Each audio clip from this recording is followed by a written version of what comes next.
everyone, welcome to a new video. So this is the first TBR video that I've done. This year I've had so many obligation reads with NetGalley and book clubs and buddy reads and wanting to be seasonal and all these different things that I haven't really been reading just what I want to read or able to create an actual TBR for the month that wasn't books that I just had to read, instead of just being able to look at my shelves and say, oh, these are some books that I would like to read.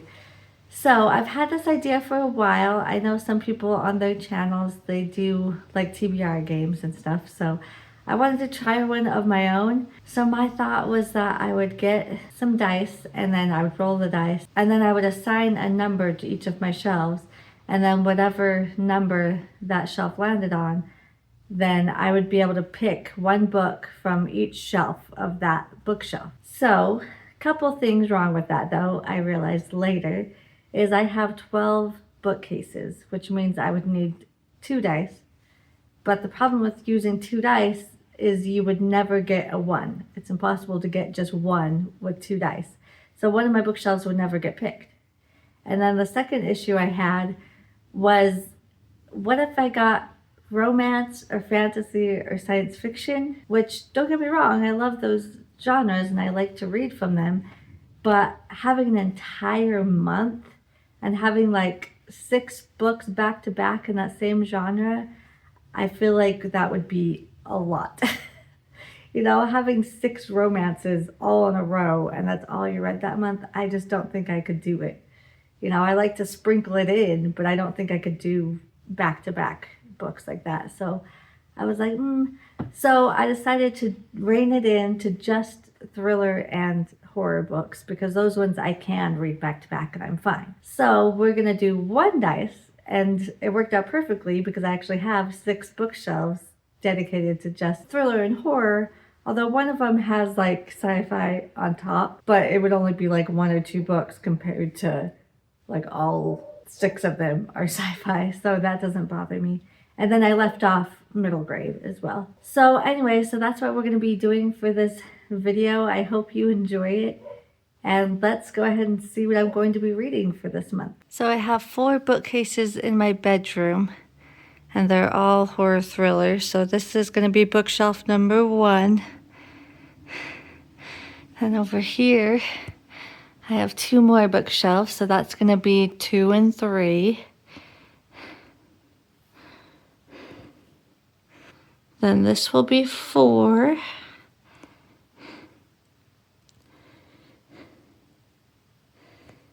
And then I have 2 more bookshelves downstairs, and that will be 5 and 6. So we're just gonna use this little, my husband's side table right here. Okay. All right, so it looks like number 4. Well, that's easy enough because that's the one right next to it. Okay, so this is the one we're going to be doing from. I'm kind of short, so I'm going to have to reach up here. Okay, move that. Okay, so this top shelf, I've pretty much read everything already, but I haven't read The Heiress. And actually, you know what?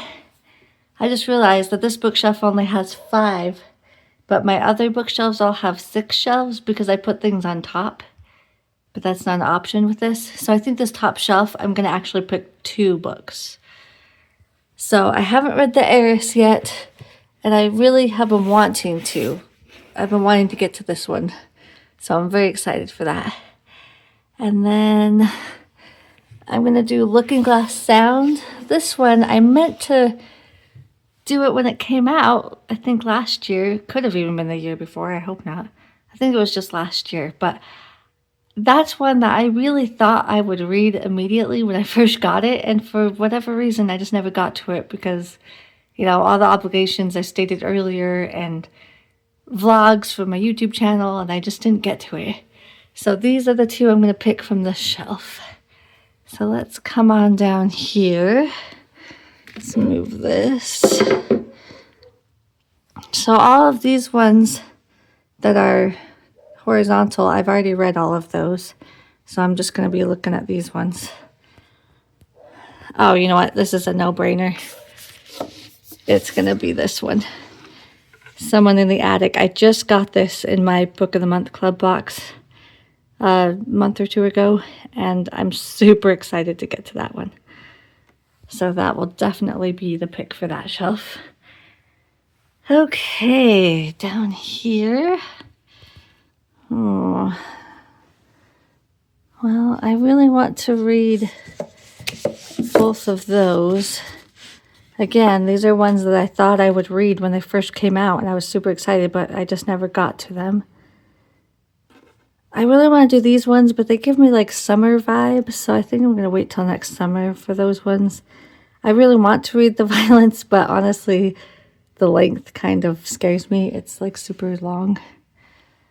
The Nightmare Man, I really want to read that one too, but this one's like major fall vibes though. Like it's got a scarecrow with a corn maze, or maybe not a corn maze, but a cornfield. So I think I'm going to wait till fall time to read that one.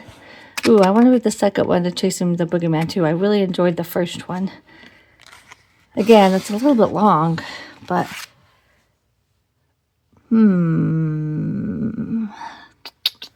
I think I'm going to go with this one. Home is where the bodies are. I think that's the one I'm going to go with. I just absolutely love this. How it looks like a VHS tape, but it even like slips out like a VHS tape. I just think that's so cool. Okay, let's go down here. There's that. Okay, so these are kind of more like gothic haunted house type books, which is my favorite. So I really like these top 4 are the only ones that I haven't read. I've read all of the rest of these. So it's that top 4. Why isn't it focusing? So it's the top 4 and then all of these ones I haven't read. Oh gosh, I want to read all of them. They all look and sound so good. And like I said, that's my favorite genre. But you know what? I think I'm going to go with We Used to Live Here because it's so hyped on the internet right now. Like everybody's talking about this book. And I kind of get FOMO.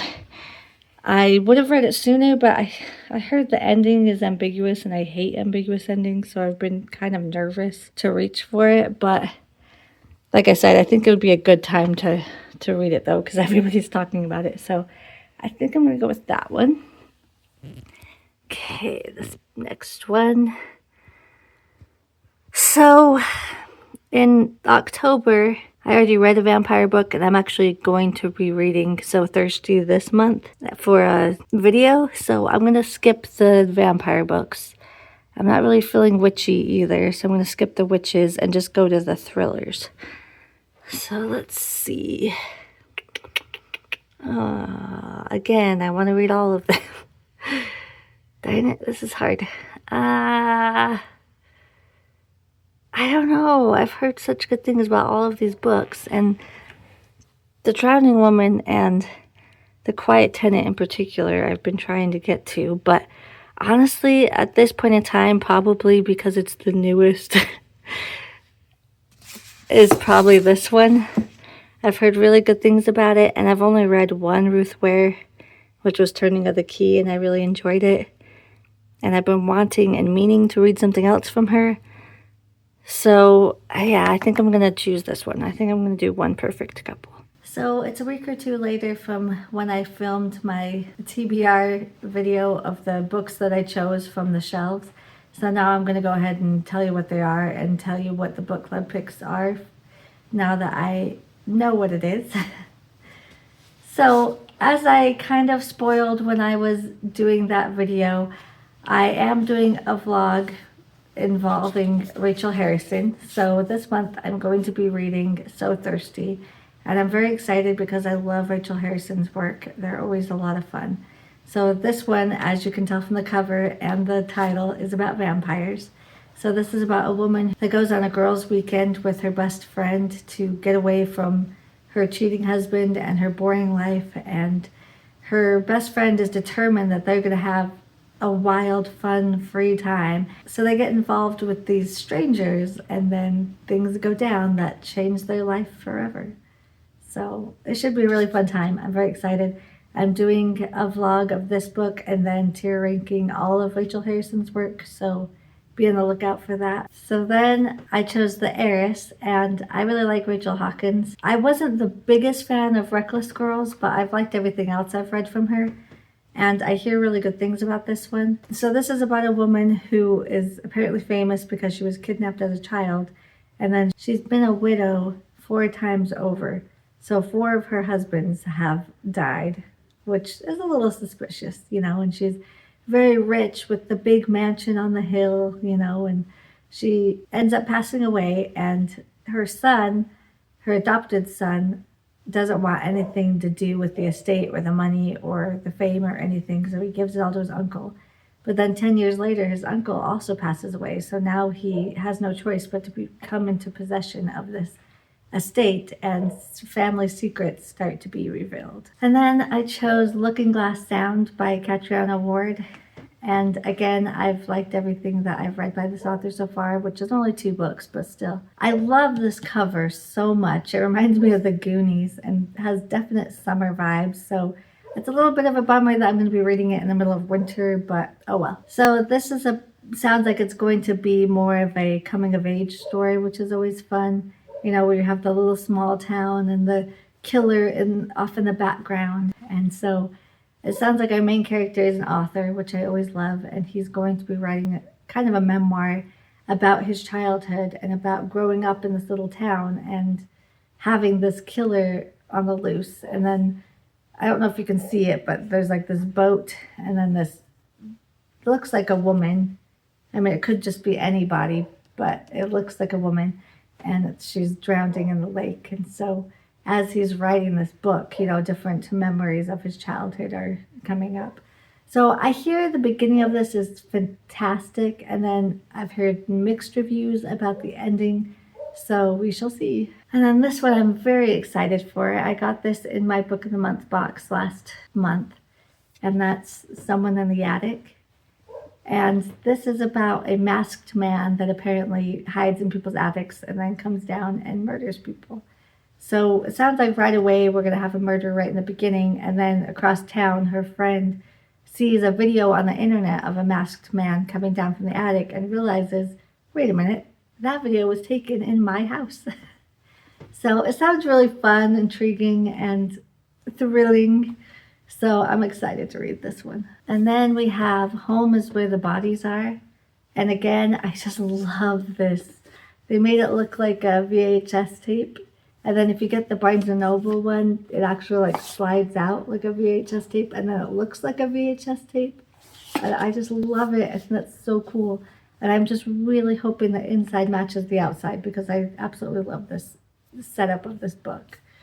So anyways, this is about a girl and her siblings, and they have to come together to go through their parents' stuff after they pass away. But it sounds like they don't really get along, but they're forced to come together in order to go through their parents' stuff and divvy it up. But they come across this home video, and when they watch it thinking it's just going to be a fun romp down memory lane, that's not what it is. It's a video of somebody being murdered, and it looks like their parents were involved with the murder of this girl. So sounds like it should be really fun. I love the premise. And then we have One Perfect Couple by Ruth Ware. And I've only read one book from Ruth Ware, and that was Turn of the Key, and I absolutely loved it. I've heard mixed things about the rest of her books, but this one sounded right up my alley because it was about a reality TV show, which I just think is really fun. And I read Everyone Is Watching this year and really enjoyed it, so I'm hoping to get the same vibes from this book. So it sounds like on this reality TV show, you have these couples that go to this remote island together to see, which couple is the best or whatever. And of course, there's sabotage and drama and all that kind of stuff. But it sounds like a storm comes and all of the staff members can't get back to the island. So these couples are just stranded on this island during the storm with nobody to rescue them. And so it kind of turns into a survival story, which I don't know, I'm less interested in that. So I don't know if this is going to be a case where I love the first half and then don't really like the second half. I don't know. We shall see. It just depends on how it's done. And then the last book I want to read this month is We Used to Live Here. I almost said We Used to Live at the Castle, but that's a Shirley Jackson book, which I highly recommend. It's very good. But that's not this. So I don't really need to say much about this. It's been all over the internet. I guarantee you've heard of it or at least seen it. But I was very pleasantly surprised because I chose this, as you saw, to be part of my TBR for November. And then as of today, I just found out that my book club pick is this book. So I love it when things align like that. It's very fun. And it kind of guarantees that I might get through all of these 7 books because otherwise there's a chance that I wouldn't have. So I'm very glad and happy about that. So this family move into this house and then the previous owners show up and say, hey, we used to live here. Do you mind if we come in and look around? And so they're like, sure, come on in. And then they're going to regret that decision. They shouldn't have let these people into their house because that's when the horror begins. So unfortunately, I hear this has an ambiguous ending, and I hate ambiguous endings. Especially, I don't mind if it's a tiny bit of ambiguity, whatever. But if there's too many unanswered questions or I don't know what the heck I just read, then I just tend not to like it. But outside of that, I hear it's very good and very scary, and I'm very excited for it. I wonder if it's going to be cosmic horror, because a lot of times when there's ambiguity, it's because it's cosmic, and that's why I don't tend to love cosmic horror, but we'll see. And I know some people are like, why would you let these people into your house just to look around? That's so stupid, And maybe different times, nowadays, yeah, you probably wouldn't. But back when I was growing up in the 80s and 90s, I had a friend down the street. She was my best friend and she moved. And ironically, I actually became friends with the girl that took her place in that house. And so when my best friend would visit me, she always wanted to go over to my other friend's house so that she could see her old house and look around. And, they thought it was weird. They're like, okay, but they let her. And I mean, obviously she was a kid, so it's a little bit different. But yeah, her and her sister always wanted to go over there and just look around their old house. So it's not that far-fetched because I've actually seen it happen. So anyways, I'm very scared and excited to read this one. Hopefully it goes well. So that's all the books I'm hoping and planning on reading for the month of November. Please leave me a comment down below and tell me what books you're planning on reading, or if you've read any of these books and what you thought of them. Please hit that subscribe button if you haven't already so that we can become friends and talk about books. Hit that like button if you end up liking this video so that I know what kind of content you're looking for on my channel. I post every Friday and I hope to see you on the next one. See ya!